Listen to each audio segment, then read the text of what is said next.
My next guest is not relying on the Taliban to bring Americans home. He knows the reality. He led a dangerous rescue mission over the course of weeks to usher as many as 500 allies and their family members to safety. Scott Mann is a retired Green Beret who served in Afghanistan and is running Operation Pineapple Rescue. Scott, the gates are closed to the airport yesterday. What's the reality on the ground, first for those in buses waiting to get in? Yeah, thanks for having me on, Brian. Look, the first thing I'll say is the Pineapple volunteers, these are all special ops volunteers and civilian supporters. We're doing this remote. We're doing this from the U.S., but we're building on our relationship and trust that we've had with our Afghan partners for 20 years. So we've got the ground truth on the outside of the gate, and here's the deal. There are hundreds of American citizens right now who are not able to get in. Yesterday, there was a bus of up to 50 American citizens with many small children within sight of the gate. The Taliban were not only not letting them in, they were firing over their heads, firing around the bus with these little kids on there. Imagine sitting on that bus with your kids, enduring that for hours at a time. Never got in. This is happening all over the city. We're going to have American citizens and Afghan allies behind enemy lines within a few hours. So wait a second. The Taliban made an announcement Friday that anyone who wants to leave can leave.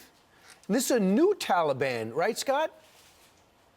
No, I can tell you we've already got through multiple sources that they are burning homes. They have accessed the databases of who worked for the government, who worked with the U.S. forces. They're walking them down right now. If that's the case, Brian, then why are people hanging off the wheels of C-17s? Sitting through checkpoints while the Taliban beat their children in order to just have a chance to get through a hole in the gate that we helped them through. I've been in the military for almost 2 decades. I've never seen the kind of horrific treatment that we saw our Afghan partners go through. It's beyond the pale. So what do you do now if you're an American and you're lucky enough to be watching this? By the way, is it true that from your reports that not one American through official channels has been saved outside Kabul?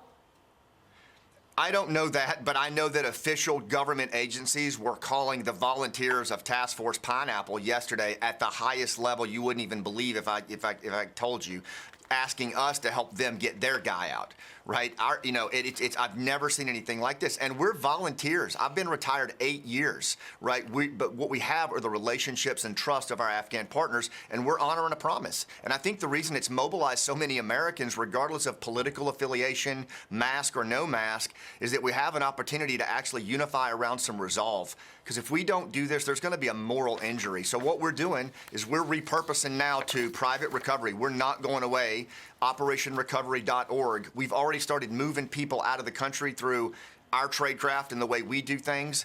And my message is, if you're behind those lines, whether you're an American citizen or not, we're not going away. The veteran population, the combat veteran population, we're going to find a way, we're going to stay with it, and we're going to keep moving people out of there. And we need the American people to help us do that. And where we do we also go? need politicians to help. Right. Where do we go to help you out if we can't get and don't have the experience and skills you have?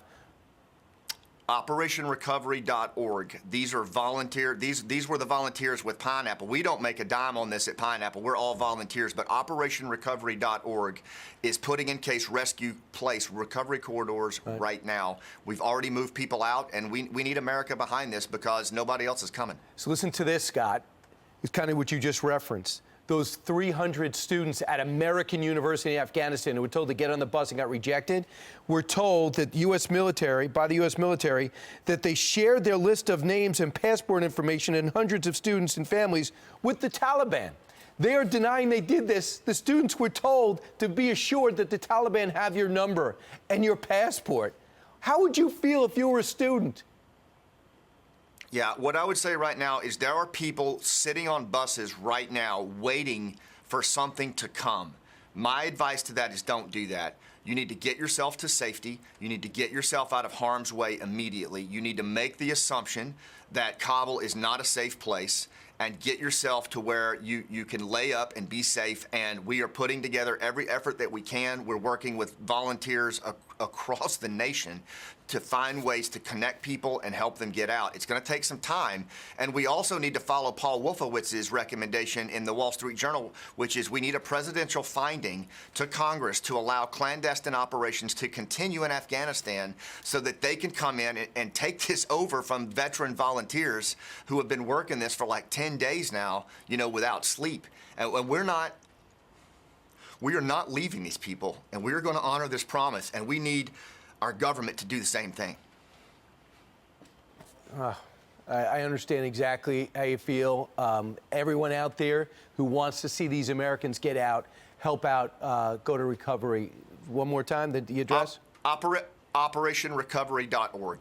Thank you, Brian. Scott, keep it going and reach out, and hopefully at least somebody cares about the Americans left behind. It doesn't seem like anyone in Washington does. Hi, everyone. I'm Brian Kilmeade. I want you to do me a favor. I want you to click to subscribe to the Fox News YouTube page. This is the only way that I know for sure that you're not going to miss any great commentary, any great news bites, any great interviews coming your way on Fox. You can get it all here on YouTube. So subscribe right now.